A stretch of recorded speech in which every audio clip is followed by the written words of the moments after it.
Hello mga ka-hippie! At may pa-tutorial ulit tayo ngayon itong paggawa ng magnetic face cutout na may border, o diba? Siyempre, ang unang gagawin niya mag-upload ng picture o kaya dito sa Elements, nag-type ako ng baby girl, ayan na siya. Pagkatapos niyan, remove background na, tapos punta kayo sa Magic Studio, and then piliin niyo yung Magic Eraser, ayan. Buburahin niyo na yan hanggang leeg ni baby.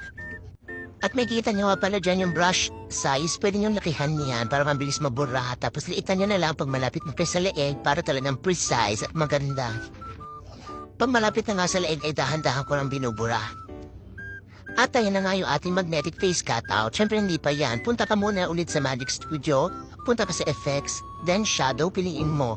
Piliin mo rin yung kulay na prefer mo, pwedeng pink, violet, at yung puti na gamitin ko. Ayan na nga yung ating magnetic face cutout may shadow, o diba ang ganda. At ito naman yung susunod natin yung maglagay ng pangalan. Add text na lang at gagawin natin ay by letter para nakaposisyon siya dito sa shape ng ating magnetic face cutout. Ayan, sundan lang natin yung shape, so pinangala ko na lang na Bea para madali dit pa. Okay, pag nakuha niyo na yung position ay group ko na siya together and then right-click, download, transparent background. Ayan.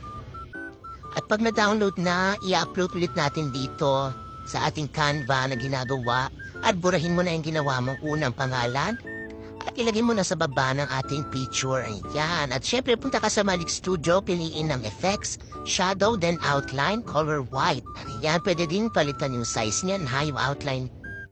Pagkatapos niyan, i-group together mo, then right-click, download selection, magkalimutan na naka-transparent background. At pag nasa download na, i-upload mo ulit yan.